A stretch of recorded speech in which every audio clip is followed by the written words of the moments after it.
Welcome back to Glamour Unfiltered, hosted by me, Josh Smith. And today we're joined by the star of Netflix's Fate, the Winx Saga, is Abigail Cowen. Babe, how are we doing? We are doing great. Excited and scared. The Winx Tons Saga. of emotions. So many emotions. Yeah. Because this is like, it's such an intense role, your role in this show. How on earth, when you're taking on this leading lady role, you're stepping into that zone, how do you mentally prepare yourself for that level of pressure? Jeez. I mean, you kind of don't. I mean, it's like, I found out I think like a week or two before I had to fly out. So I definitely, it was a huge shock, and I had never had a role this, big before, where I was working day in, day out with a bunch of lines to know. And yeah, just kind of in the center of a show, which is really terrifying. So how do you prepare? I mean, I think you just kind of have to roll with the punches once you get there, and then just hope for the best. Kind of fake it till you make it, I guess. The Winx Saga is all about, they're all coming of age in different ways, and they're all realizing different things about themselves, their power like in a physical sense, but also in a mental sense as well. For you, what has been some sort of turning points in your sort of like coming of age story, would you say? I would definitely say when I was around that age, like I'd say actually more like middle school to high school time. I was very bullied in middle school for actually having red hair. And just like brutal stuff, written on the internet, like, it was just when stuff was like, or like group chats were starting to become a thing on the internet. I think it was like through Gmail. It was like all of these kids at my school like joined in, and we're just talking about just something that, my hair that made me different. I was probably like the only ginger in my class or whatever. But in that time, you don't want to feel different. You want to fit in. You want to be just like everyone else. And that, for me, was a very traumatic experience. It really grew me. Like, it made me have to learn to love what makes me different. And I think that's also what this show is really, talking about and really represents, is that, like, all these girls have actual superpowers, but if you want to talk about it in a real life sense, everyone has a superpower. It's just your superpower is what makes you different, And then once you embrace it, that's when it becomes powerful. And that's when you are powerful. And I just think there's so much truth in that. And I think that it's such a beautiful message for so many young men and women going through whatever they're going through, because those years are horrible and hard and messy and confusing. You use it kind of to fuel you forward in some ways. Yes and no. The last thing I want, I think maybe that's kind of that might just be human nature, kind of be like wanting to prove people wrong.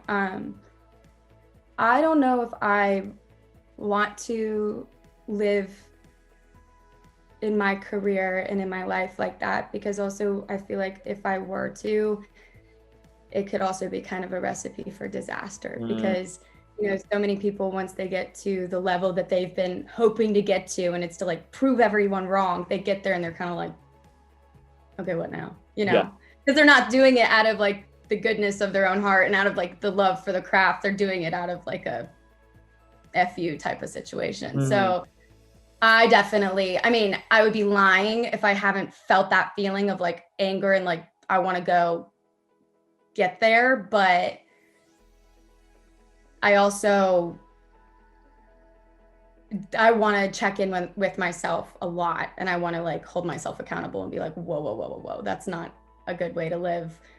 We need to forgive. We need to love. We need to understand and give grace and recognize that you know, also hurt people, you know? So it's like those kids that probably were bullies at that time were probably going through their own like hard stuff. Like you never know, you know? So I also want to remind myself of that as well. But to answer your question, yes and no. Yeah.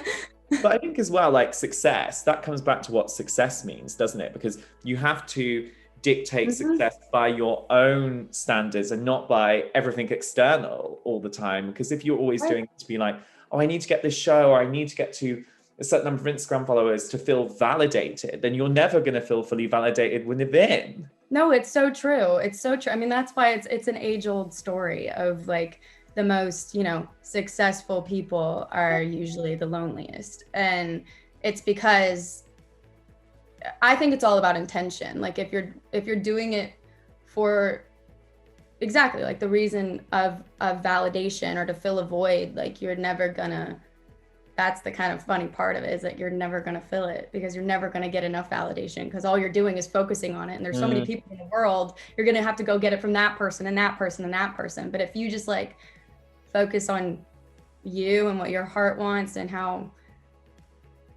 you can also then impact other people's lives and love on other people and have community and loved ones around you, I think that is the ultimate form of success, while also doing what you love and creating what you love, you know? Away from the screen and also working, how do you look after your mental health, would you say?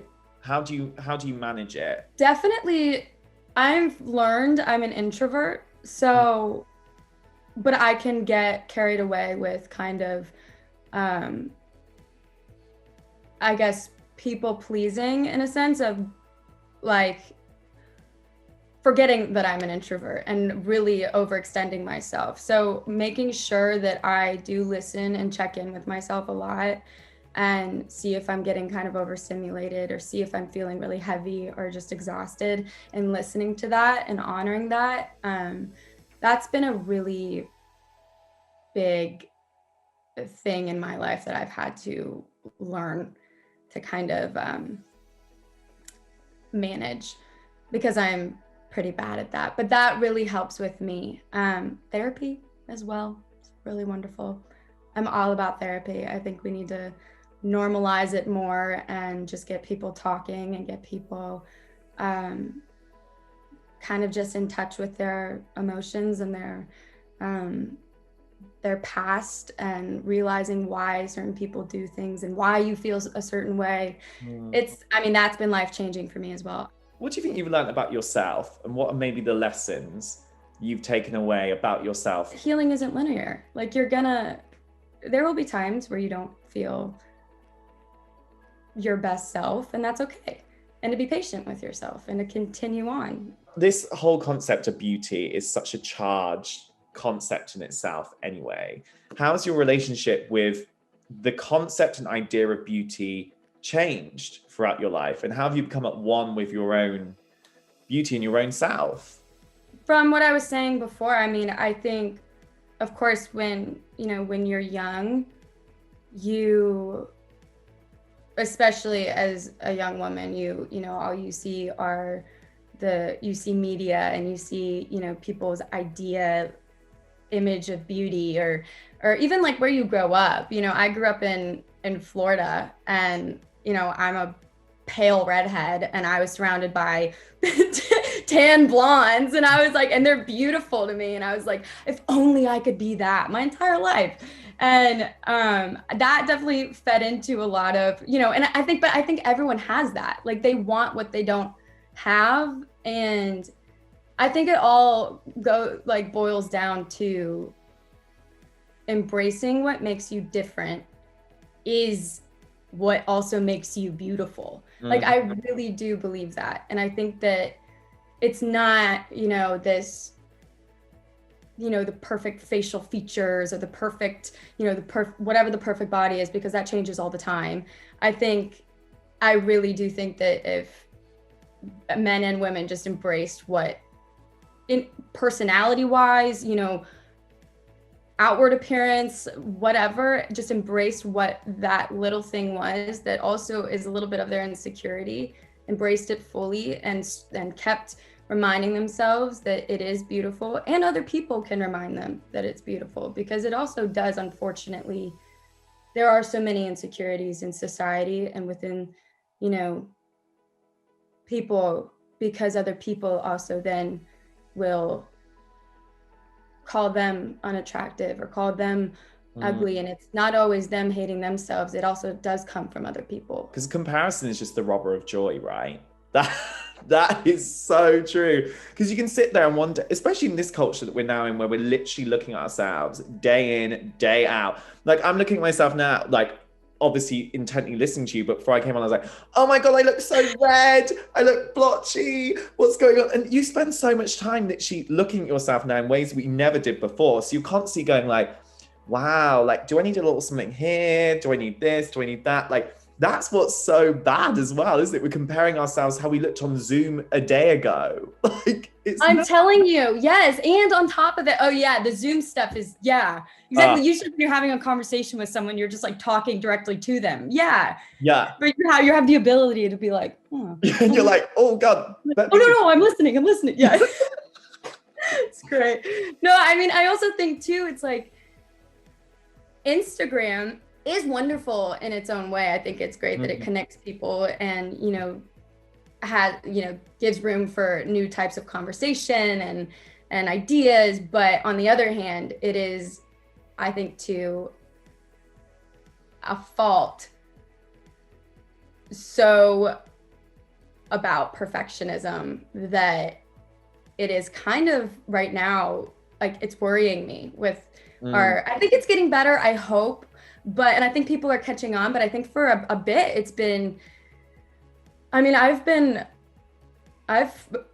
experienced it. I scroll through and I compare myself all the time, and then I have to, you know, I feel like I have to remind myself and be like, whoa, again, like, this isn't, everyone is, a lot of people, I'm not gonna say everyone, are putting on a show. They don't want to show the true, like, what's going on right now. Actually, I didn't feel like getting out of bed today because I'm kind of feeling gross, or I'm feeling like this today, or I just cried 30 minutes ago, but now I'm fine. Here's a picture of me on the beach in Turks and Caicos. But like, I think authenticity is also so important in this day and age on our social media platforms, because we also have, my concern is for the young people going on, and, you know, it's their brains are still developing. This is what's going to be kind of ingrained into their minds of like, I have to look like this one day. I hope I look like that one day, or I hope I'm there one day. And it's like, baby, that's not real. Like, that's that's not real. So like, don't try to be like, go try to love you and be you. But it's so hard when it's just in front of our faces all the time. It's concerning, you know. You could sit the you down, who was like the same age as your character, so you're a high schooler, minus those magical powers we've been talking about, and you could sit her on here and you could give her a piece of advice. What would you want to say to her? I would say keep going, because everything's gonna be okay. I know that sounds so like cliche, but you know, there's so many times where I just felt kind of hopeless at times, just in that during that age. I if I'm being completely honest, and if I were to sit myself down, I would definitely be like, get up, keep going, and set that world on fire. And go set that world on fire. Flames. But don't actually.